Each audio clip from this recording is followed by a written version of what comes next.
everyone, and welcome to the channel. My name is Schneer, and this is Talking Crime.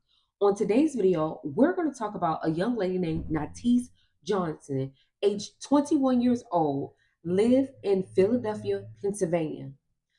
Natise dated a guy named Tyree, and Natise was sadly killed at 9 months pregnant, her and her unborn child, by the hands of someone she thought really cared. Investigators and her family and friends thought that this probably was a crime of passion, but it would turn for the worse.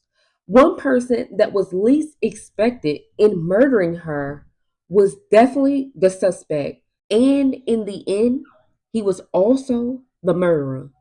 You guys, don't forget to like, comment, and definitely subscribe to this channel where we talk crime over here. Natise's family described her as a loving, caring, outgoing young lady.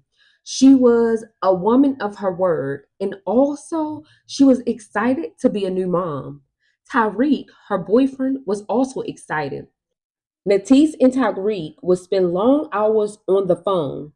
Tyreek was stationed in Virginia and he was in the Navy. So quite often they would definitely talk, especially with Natise being pregnant. Natise at high school moved out on her own, but eventually moved back with her father, Mr. Howard. And she was definitely a daddy's girl, living on the same block that one of her sisters lived on. And her sister had two kids of her own and married. So she definitely knew the ropes of being a mom. Her family and friends had a baby shower for her also. She was very excited. Even her family was. They couldn't wait to bring in this new bundle of joy and add her to the family.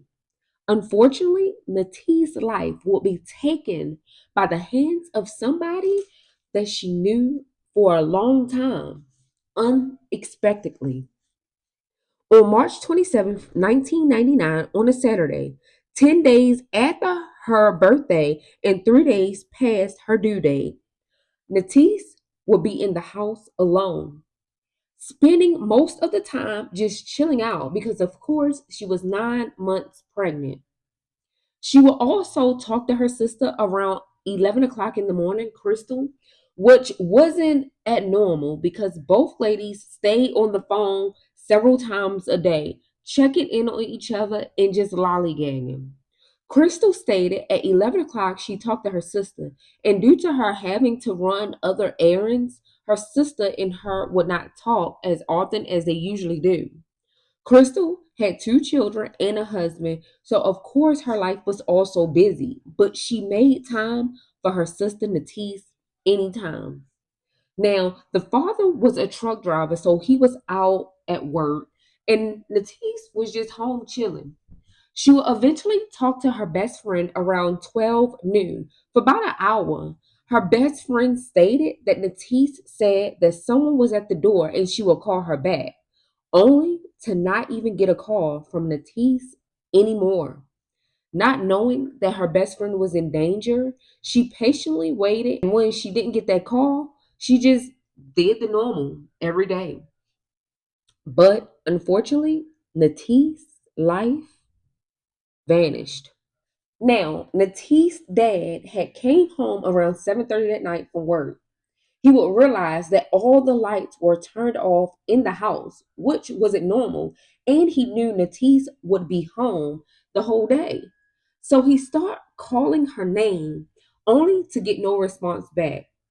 Mr. Howard would go towards the kitchen and realize Natise was on the floor. And not only that, she was covered in blood. Now, at first, Mr. Howard thought that she might have fell and injured herself really bad. And he immediately called her sister Crystal to come down the street and help him because her sister was hurt badly. Crystal hurried up and put on her shoes, rushed out the house, only to get to her father's house and to see a brutal crime scene that nobody until this day can't forget. They immediately called 911, realizing that Natise did not fall. She was murdered. And who could have done it? Investigators immediately got on the investigation, and they would say around 8ish, Tariq would show up. Police would take him to the police station to question him, only for him to tell them that he got into town because he's supposed to been there when she had the baby. So the plan was for him to come to town. Once he got there, he called her several times. Realizing that Natise did not pick up, he eventually, around 1 o'clock, went to the house and knocked on the door and got no answer. So he wound up leaving to spend time with his brother. Now, Tariq alibi did pan out. He was with his brother. So now, who and why did someone kill Natise and her unborn child while she was 9 months pregnant? Eventually, investigators start questioning Crystal and Mr. Howard. They would later tell the police officers that it was a boyfriend that was, they felt like a little jealous of her being pregnant now. Natise would be at the market and he would see her at the market and realize that she was pregnant. So, police and investigators brought him in and questioned him. He gave a story that he did see her at the market, but he wasn't upset that she was pregnant and would have no reason to harm her. He stated that yes, him and Natise had a rocky relationship, and of course, she got a restraining order out on him. So, to investigators, this means that she was kind of afraid of the relationship or how it was going eventually to get that restraining order out on him. They looked deeper into him and realized that he had a lot of time in the system far as trouble with authorities. So eventually they checked his alibi and he was telling the truth. He was at work. He worked at the airport. Now, when the incident was happening with Natise, he was at work and later on did go to his girlfriend's house. So they ruled him out also as a suspect. Eventually, the family told the investigators that it was a third party involved. They wound up bringing him in for investigation and realized that this young man had thought that Natise's child was his, and he felt like he was sure of it.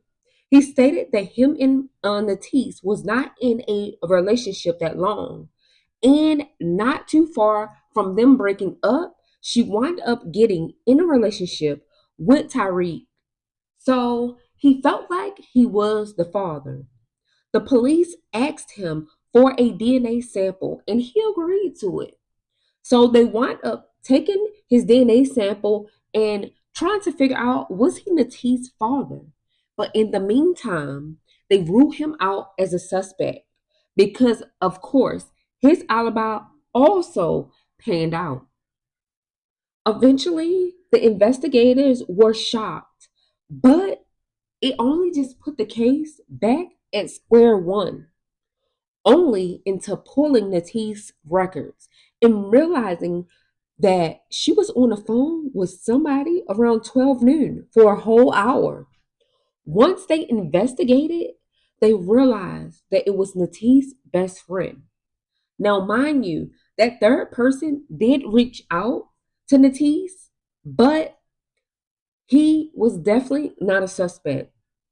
They wound up bringing the friend in and investigating and asking her a couple of questions. And she stated that she was on the phone with Natise and she was telling her about problems like they always do. They both knew each other's strengths and weaknesses and things that bothered them or their good times. So, of course, they were talking about just life, period. Sad that Natise did mention that she had an issue with a childhood friend that she had went to school with, and his name was Cameron Stampson. Cameron was a childhood friend and had dated one of Natise's friends. The best friend wound up telling investigators that while her and Natise was on the phone, she would talk about a trouble that she was having with a childhood friend.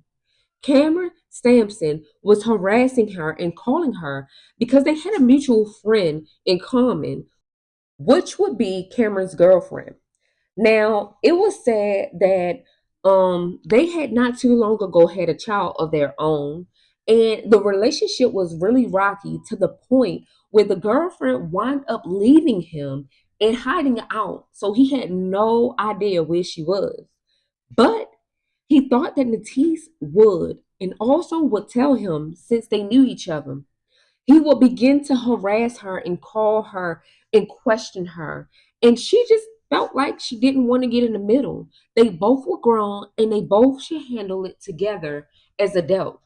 So she tried to stay out of it, only to find out that her brother was now dating the friend. Cameron knew this, so he would harass and call Natise over and over again, trying to get this information. March 27th, 1999, Cameron will go over to Natise's house. Natise would hang up with her best friend and open the door. She didn't feel worried or felt like her life was in danger. I mean, this was her childhood friend. She knew who he was.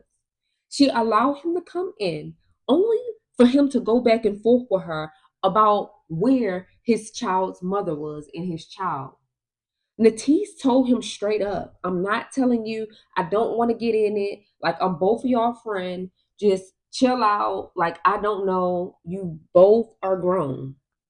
Now, this ticked Cameron off. He would pull out a gun and ask her again. And she would give the same answer. I mean, why should she get in the middle of it if your baby mama don't know? If your baby mama don't want you to know where she at, why harass somebody else for it? But eventually, he wound up shooting her once in the back and several times in the head, causing her to bleed out really bad. He wound up taking off later for Natise's father, Howard, to find her brutally shot to death in the kitchen. Now, instantly, they said that Natise did not pass. They was trying to perform life measures to keep her going or keep her baby getting oxygen, but she will eventually pass away. Y'all, this was so sad. The family members had to pick up the pieces. Now, when they realized that Cameron was the one who came and knocked on the door, interrupting the best friend's conversation, and based on what the best friend said that Natise told her on the phone, the investigators brought him in and questioned him. He would say that he had nothing to do with it and he didn't even talk to her, causing investigators to look further into it and realize that he was calling her over and over again. But Cameron said he didn't talk to her in a while, which was a lie. Eventually, when police bring this to him, he realized that he might as well tell the whole thing. Eventually, Cameron wound up telling the whole story about how it happened. He was then arrested and charged with 2 counts of first degree murder, and he was served a consecutive life sentence. Cameron was only 20 years old, and Natise was just turning 21. And all because his insecurities and him not wanting to get his life right and be a better father to his child and co-parent, he came and took Natise's life that really didn't have anything to do with his situation. A childhood friend, someone that she trusted not to harm her, only to allow him in her personal space and him shooting her 3 times in the head and once in the back. Natise, I am sorry that this have happened to you, and I'm sorry that you were not given the opportunity to be a great mom as everybody knew you would be. You guys, this case was really sad and it just rubbed me in the wrong way. You can trust so many people, and this story is a prime example. You can trust so many people. They can be your childhood best friend, your childhood friend, your uncle, cousin, father, mother, anybody could one day just get this urge to not protect your personal space, and even more like shocking, to take your life. You guys, unfortunately, Natise lost her life by the hands of someone she trusted not to put her life in danger. And you guys, on this channel, we continue to pray for the family and friends of Natise and other victims that have experienced this same dramatic situation. Unfortunately, we all have to protect ourselves and make sure our surroundings are as clear as possible. And in this day and time, don't just trust anybody based on how long you've been knowing them. Start paying attention to how they move. You guys, my name is Shanir, and this is Talking Crime. Don't forget to like, comment, and definitely subscribe to this channel for more videos like this. Peace.